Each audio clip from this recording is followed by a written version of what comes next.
Fala galera, beleza? Estamos começando nosso vídeo de língua portuguesa do 9º ano. Seja bem-vinda, seja bem-vindo. O nosso conteúdo é notícia e guia. E agora convido você a acompanhar os objetivos da aula. Eles são: ler e compreender notícia e guia, identificar o fato central, suas principais circunstâncias e eventuais decorrências, localizar informações explícitas, inferir informações implícitas. E começamos com uma reflexão. Observe essa charge. Nós temos a linguagem não verbal, onde há um celular em um tamanho bem exagerado, ele está no lugar de uma bomba de gasolina em um posto, né? Temos ali o trabalhador, o frentista, fazendo sua função, enchendo o veículo, o tanque do veículo. E o condutor, o motorista, fala para ele: pode encher de boatos. Pensemos sobre a crítica que essa charge estabelece. Nós temos aqui a questão de uma crítica a um momento social, a um acontecimento, a um fato. Nós temos aqui o celular que recebe várias notícias, né, via WhatsApp, como nós temos aqui na imagem, várias notícias que podem ser falsas ou verdadeiras, que podem ser boatos ou fatos. E o que o nosso condutor pede? Para que o frentista encha de boatos. Então há uma crítica do cartunista que elaborou esse texto, dizendo que através do WhatsApp as pessoas se enchem, as pessoas consomem muitos boatos, que sabemos que não são fatos que podem ser comprovados. É uma redundância até falar. Se é fato, ele vai ser comprovado, ele pode ser consultado, você pode ver sobre ele em outros meios de comunicação. Com base nisso, toda a charge está elencada, ela comenta, ela avalia, ela julga uma notícia, um fato que está sendo contado, informado na sociedade. E é sobre isso o nosso assunto, uma notícia. Vejamos, acompanhem. Um guia de como verificar se uma notícia é falsa antes de você mandar no grupo da família. Se a informação causou desconforto ou chegou por meio de corrente pelas redes sociais, desconfie e cheque em algum site de confiança. Você abre seu celular e recebe uma notícia encaminhada por um amigo ou parente. Ela confirma completamente suas convicções ou então causa muita surpresa ou repulsa? Há chances de que a notícia seja falsa.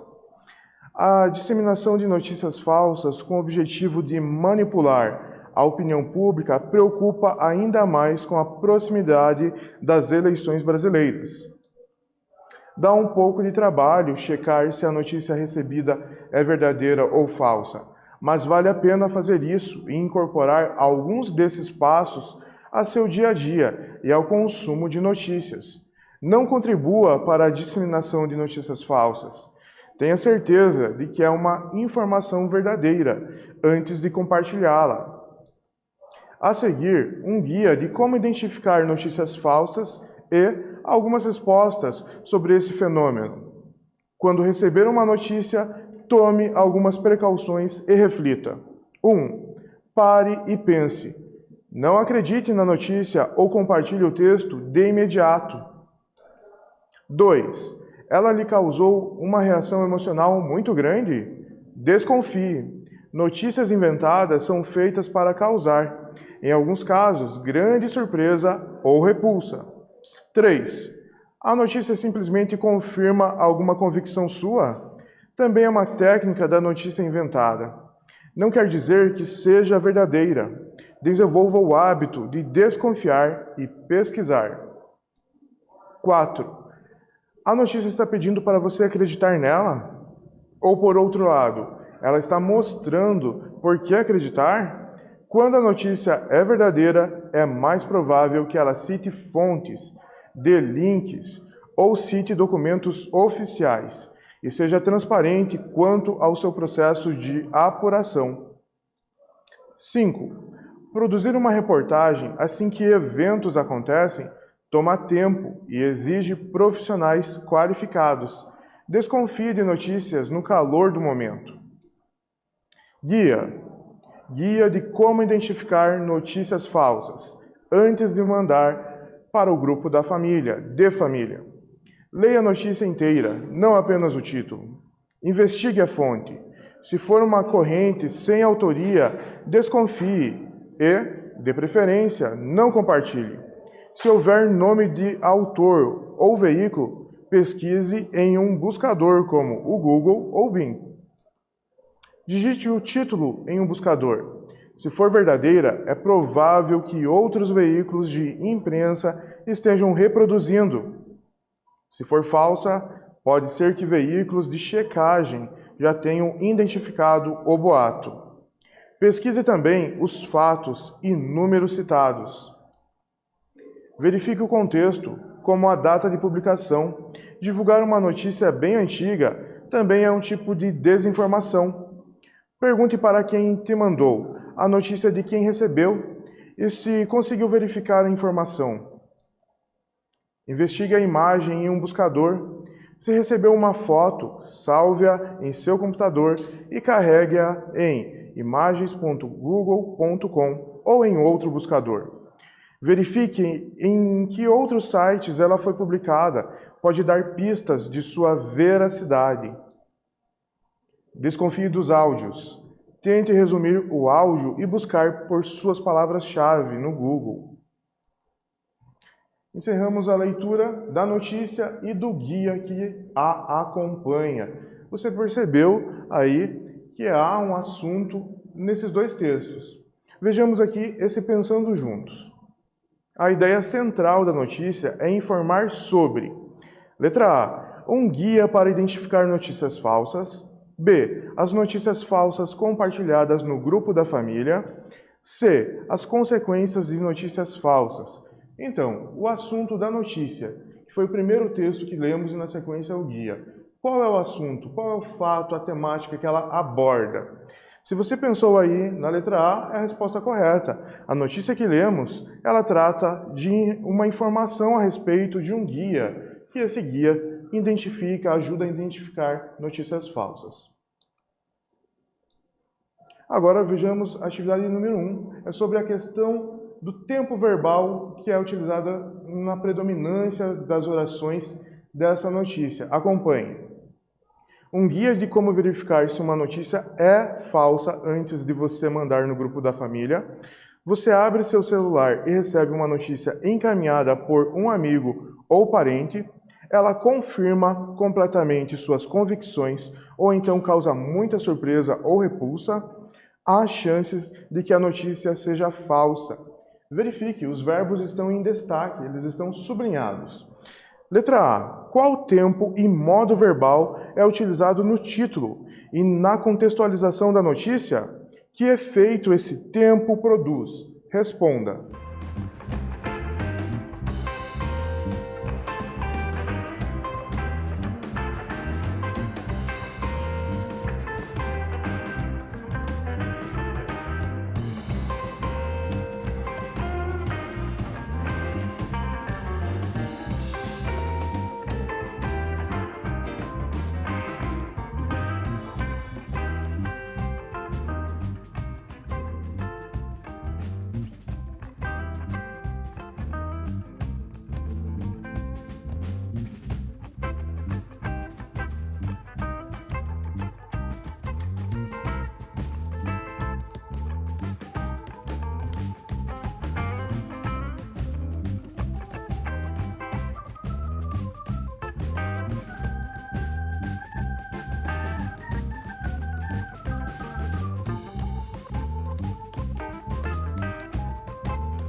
Voltamos. Conseguiu observar o tempo verbal e o modo verbal em que essas orações da contextualização da notícia estão?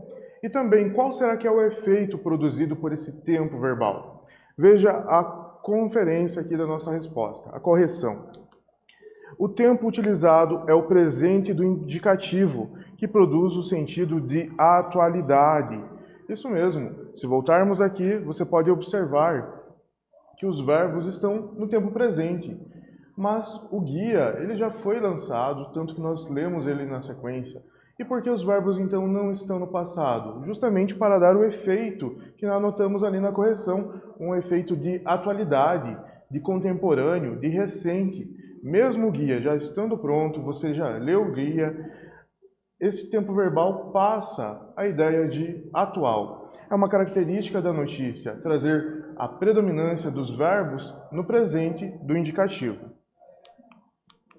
Vejamos agora o exercício de número 2. Acompanhe. Leia trechos das precauções apresentadas na notícia. 1. Pare e pense. Não acredite na notícia ou compartilhe o texto de imediato. 2. Ela lhe causou uma reação emocional muito grande? Desconfie.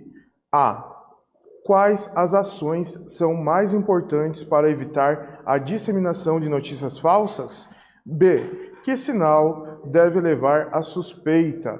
Então, letra A. Quais são as ações? Verifique as ações que a pessoa deve tomar como precaução. E letra B. Qual que é o comportamento, o sinal que a pessoa apresenta diante de uma notícia que pode ser falsa? Responda.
Respondeu? Vamos conferir.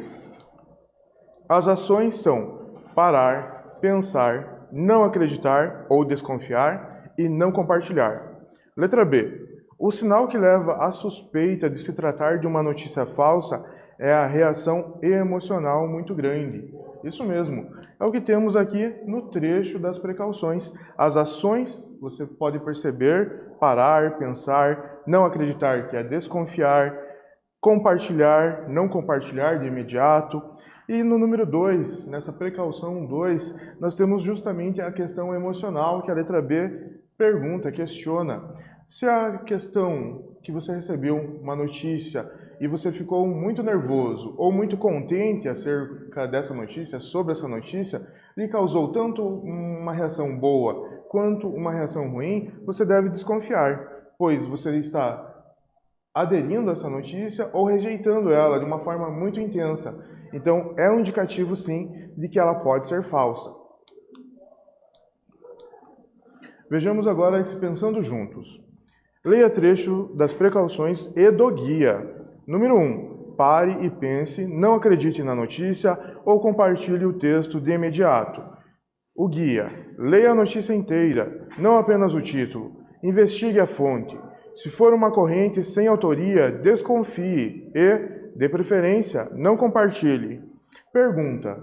Pode-se afirmar que os trechos das precauções e do guia são: letra A, convergentes, B, divergentes. E aí, essa temática que nós já respondemos a respeito da notícia, que é tratar de um guia, que esse guia auxilia no combate, na identificação das fake news, das notícias falsas. E as instruções que temos aqui no guia, que ele tem uma cor diferente, até a sua elaboração é diferente, né?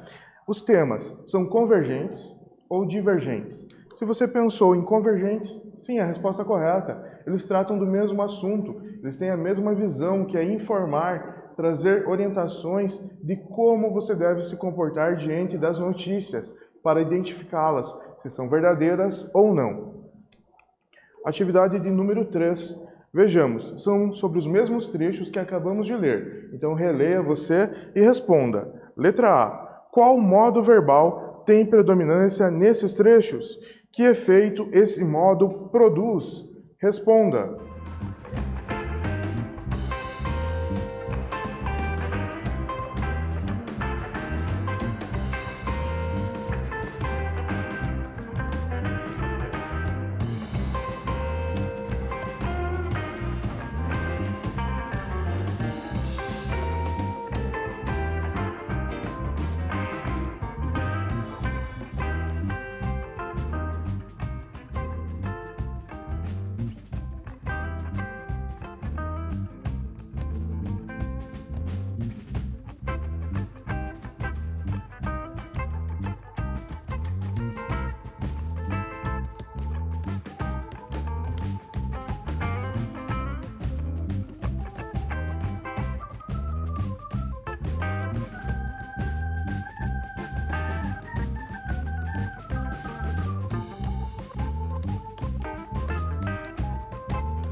Voltamos, vamos conferir a resposta. O modo verbal predominante é o imperativo, que produz o sentido de pedido, orientação. Isso mesmo, esses pedidos, essas orientações, até mesmo um tipo de conselho podemos pensar. Pare, pense, não acredite, não compartilhe, leia, investigue, desconfie, não compartilhe novamente. Então, esses comandos que são dados através do modo imperativo dos verbos. E traz uma ideia de orientação e de pedido. Exercício número 4, somente a respeito do guia. Observe, temos fragmentos de várias partes do guia. Primeira, leia a notícia inteira, não apenas o título. Investigue a imagem em um buscador. Desconfie de áudios. Justifique a utilização de cores diferentes na composição do guia. Qual é o motivo dessas cores diferentes? Responda.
Respondeu? Qual é o motivo de nós encontrarmos no guia cores diferentes? Vamos ver a possibilidade de resposta. As cores são utilizadas para separar cada modalidade de texto. A parte rosa indica as orientações para a notícia. Já a verde é sobre as imagens. E, por fim, a azul aborda os áudios. Isso mesmo. Se você reparou, cada parte, cada cor aí do guia, nós temos uma temática. A primeira a respeito das notícias recebidas, a segunda a respeito das imagens, fotografias recebidas, e o azul referente aos áudios, às mensagens de voz compartilhadas. Agora fique sabendo, vamos retomar algumas características da notícia e do guia. É um gênero jornalístico que tem por finalidade informar um acontecimento atual através de sequências descritivas e ou narrativas, com linguagem formal, clara, objetiva e impessoal, terceira pessoa. Veicula-se principalmente por jornais, revistas e rádios, impressos ou online. Então a notícia, nós temos aqui as suas principais características em destaque. Ela traz uma sequência, uma descrição ou uma narração de um fato. Essa linguagem que ela trata sempre é clara, respeita a norma padrão para alcançar o maior número de leitores. E ainda nós encontramos em jornais e revistas impressas ou online, porque é um texto jornalístico e tem a sua função de trazer uma informação para o leitor. Já o guia é um gênero que apresenta informações sobre determinado assunto de forma sintética, combinando linguagem verbal, textos curtos, e linguagem não verbal, elementos gráficos. O guia também traz informação. Ele traz uma informação de forma resumida, com palavras-chave, frases curtas e também com imagens e cores, formas que ajudam a gravar a informação transmitida. Estamos chegando ao fim. Na aula de hoje, nós realizamos a leitura e compreensão da notícia, um guia de como verificar se uma notícia é falsa antes de você mandar no grupo da família e do guia de como identificar notícias falsas. Agora sim, estamos no fim. Desejo a você dias melhores e até breve.